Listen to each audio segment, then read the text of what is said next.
Hi, welcome back to my channel. This might be one of the biggest updates ever added to eWeLink.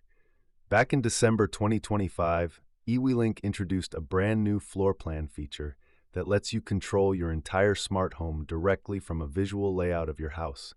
Ever since it was announced, I've been wanting to test it for myself, and honestly, setup was way easier than I expected.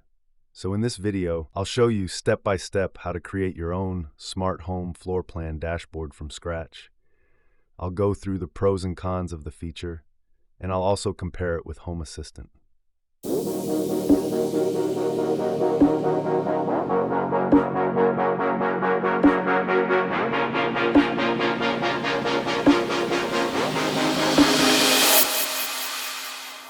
Before we start, here's what you'll need.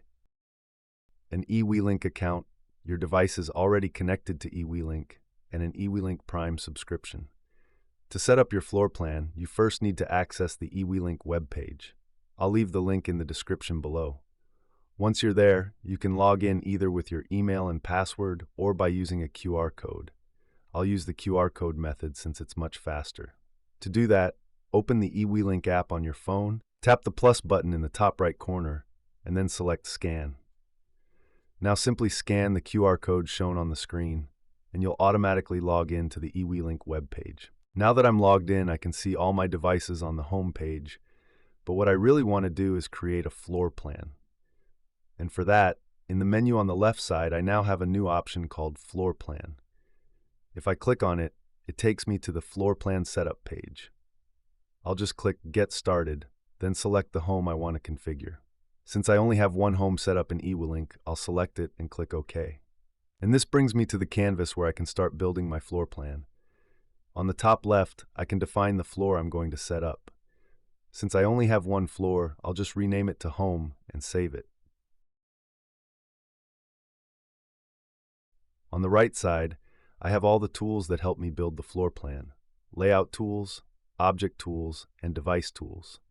I want to start by drawing the layout of my house, so I'll select the Wall tool. Now on the empty canvas, I can start drawing the house. For this video, I'm just creating a quick floor plan, not a perfect replica, just to show you how the setup process works. So I'll start dragging lines to create the outer walls of the house. Now I want to add the interior walls, so I select the Wall tool again and start creating the different rooms. One thing to note is that every time you want to draw a new wall, you need to reselect the Wall tool again. I'll speed up the video here. Okay, now that I have the basic floor plan done, I can still adjust any wall by selecting it and dragging it around, or even deleting it completely. I'm happy with this layout, so next I'll start adding some doors. I just select the Door tool and place a door wherever I want on a wall. And just like with the walls, every time you want to add a new door, you need to select the tool again. Next, I'll do the same thing for the windows. I select the Window tool, place them where I want, and I can also resize them to better fit the layout. Now let's move to the Objects section. Here I can choose furniture, appliances, and decorations to make the floor plan look more realistic. I'll start by adding this sofa to the living room. I can rotate it, resize it, and position it exactly where I want.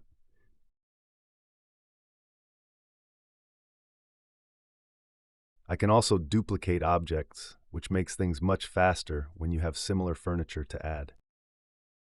Another really useful feature is that I can define which room this is by selecting one of the rooms already configured in the eWeLink app. So I'll select Living Room for this area, and I can also customize the room background color if I want. I can also add appliances and decorations. Now let's go into the Devices section. Notice that in the living room, I already have 2 devices showing automatically. That's because those devices were already assigned to the living room inside the eWeLink app. So when I linked this area to the living room, eWeLink automatically associated those devices with the room. And honestly, this is where setup becomes really easy. All I have to do now is drag and drop the devices exactly where I want them to appear on the floor plan. So I can grab this device, place it here, then grab another one, and do the same thing. That's literally how easy it is to set up your smart devices on the floor plan. I'll add a few more devices and then click Save. And there it is, a fully working floor plan dashboard where I can control all my smart home devices directly from the layout.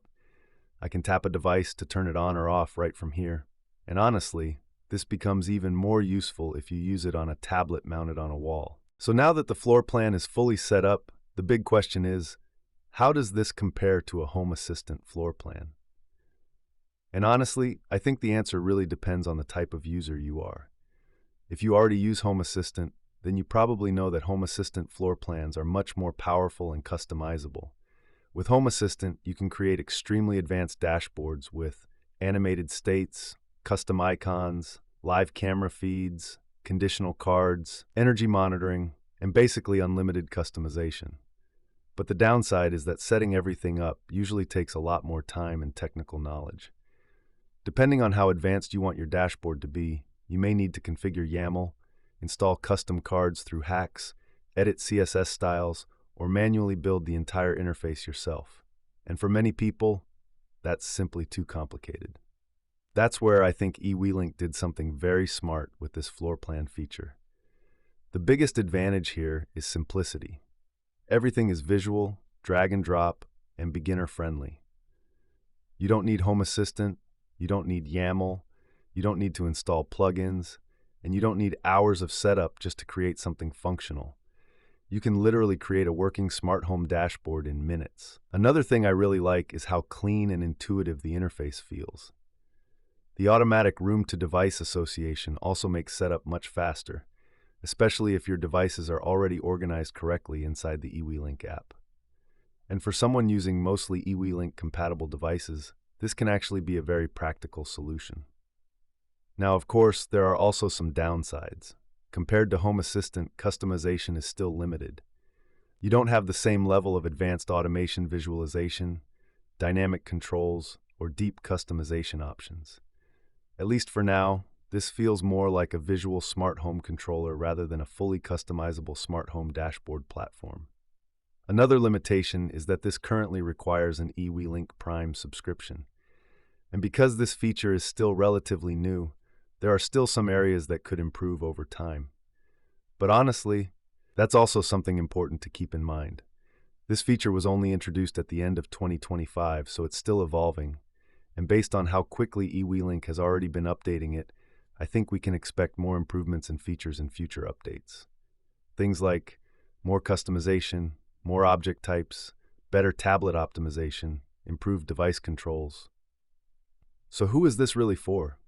In my opinion, this is perfect for beginners entering smart home automation, users already invested in the eWeLink ecosystem, people who want a simple tablet dashboard, or anyone who wants a visual smart home interface without the complexity of Home Assistant.